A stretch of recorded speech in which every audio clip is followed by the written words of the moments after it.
So is AI really going to take over the world and take over humans? Well, it's a complicated question. I think a lot of people are really worried about AI and really nervous, but I think it's because it's the unknown. They don't know much about it. But I think it has a lot of benefits as well. So what is AI? AI is artificial intelligence. So it's a way for us to gather lots of information and for it to be useful to humans. Okay, but I know that some people are scared that it may take over their jobs. It could do. I mean, there are some jobs, if you think about writers, for example. I've used ChatGPT and it can write essays for you, for example. So it could be a threat to writers, but I think they will always need some human element involved. To oversee everything. Exactly, yeah. And even like I was watching a video and it was of the footballer Ronaldo, and it had his voice, but it actually wasn't him. Yeah. And with music, you're now hearing songs and you think, oh, that's the singer, but it's not their voice. It's an AI generated voice. Aren't there possible security issues around AI being able to replicate somebody's voice? Yeah, definitely. I think that's why people are really worried about AI. But I think if you have laws in place to stop this from happening, I think it could be a useful tool. So, for example, if Ronaldo authorized his voice, then he could promote himself a lot more. But I think it would have to be clear. There would have to be a clear signal that this is AI generated. So you are really into technology. Yeah. So what are you excited about in terms of AI?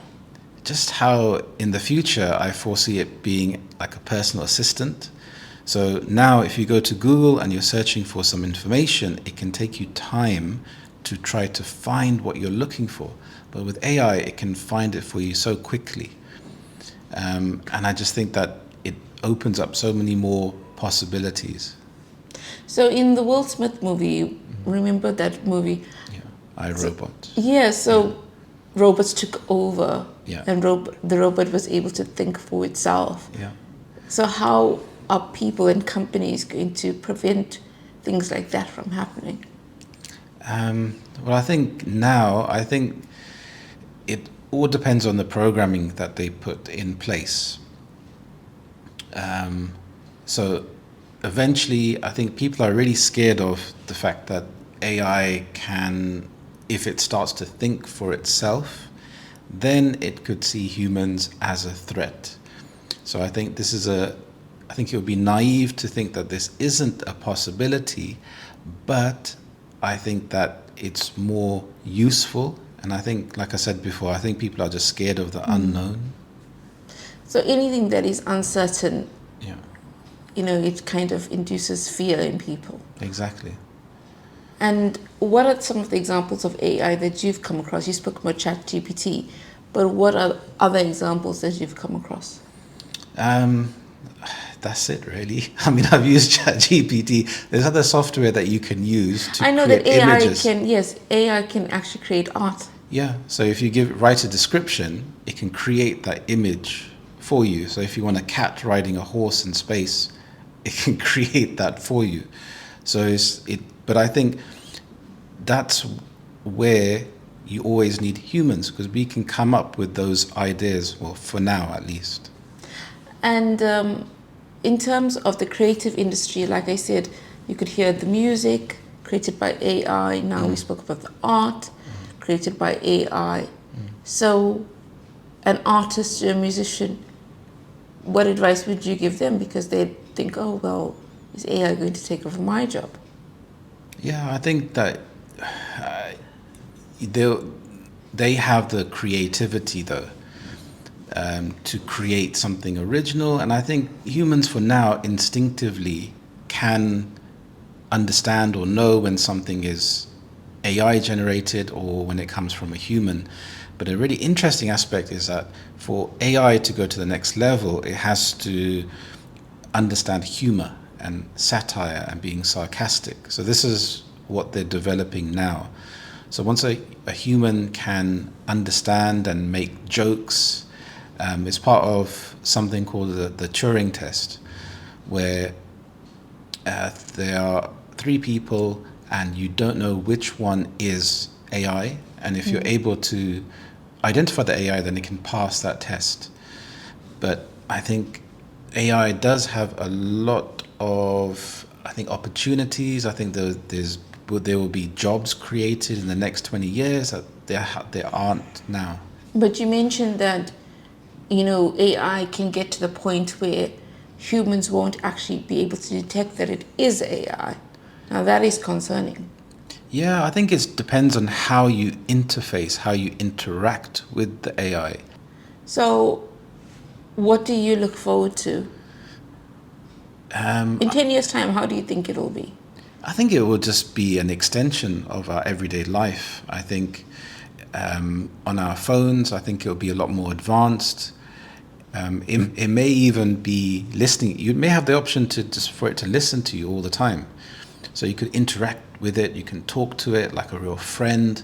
It can offer you advice. Maybe you don't want to discuss personal details with friends or burden them. So you could talk to the AI, and it could be your personal therapist. It could be your personal assistant. So in today's day and age, everything is about productivity. So I can see that, making your life very productive and convenient. And the things that we've seen in the movies, etc., where AI then becomes the leaders of the world and not humans. Do you think that will ever happen? Going back to my first question. Yeah, I think, that's if it sees humans as a threat, which is a storyline that's really common in science fiction. And it really sells because it evokes emotions in us. It makes us scared, but it also brings us together, because if we think about what separates us in terms of culture or color or ethnicity, but then when we have a common enemy in AI trying to wipe out humans, it brings us together. But I think, what was the question?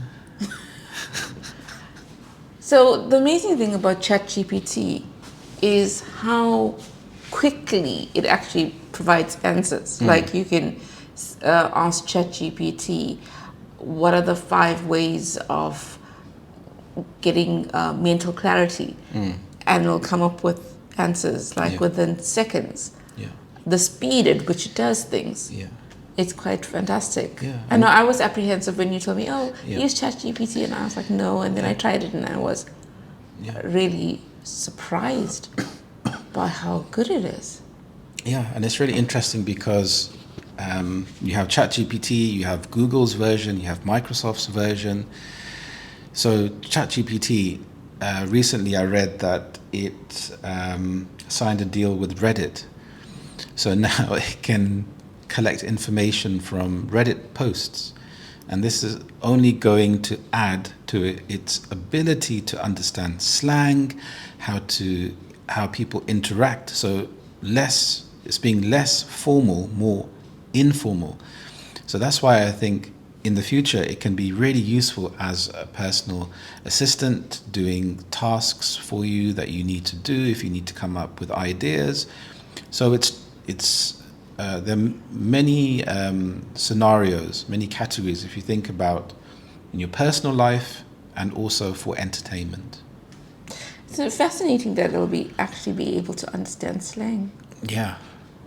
But where's the end to it? Where's the end to the advancements?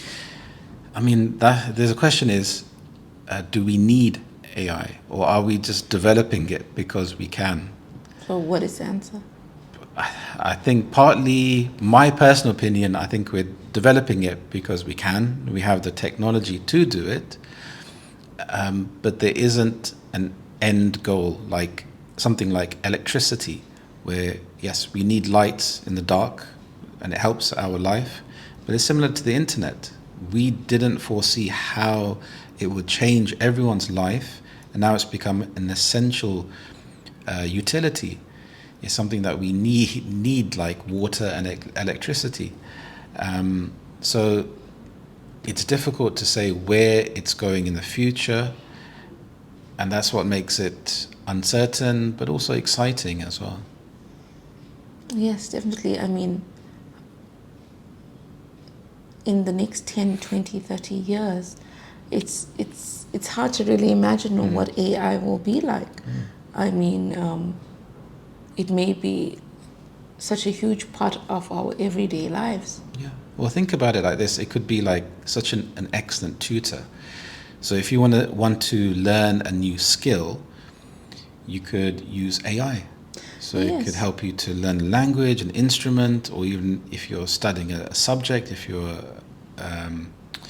a student and you're studying, rather than paying for an expensive tutor, you could use AI. So it makes education, it could make education even more accessible, I think. I did read that AI could take over the role of teachers, but obviously teachers have such a close relationship with students when they're educating them. So that would be surprising to see if AI would take over the role of teachers in like physical classrooms. But and then it even said AI could take over doctors and lawyers. And now because we don't have it, it's hard to imagine that. But once things become a reality, then you are able to accept and understand it more. But you need the facial reactions to go along with it. Like I've seen some videos where they are teaching you, for example, vocabulary, but they don't have the proper facial reactions. But what So- what have you seen? AI that looks like humans or what? Yeah, so they've generated the face, so it's teaching you vocabulary, and but you know it's AI because the face is so stiff. It feels unnatural.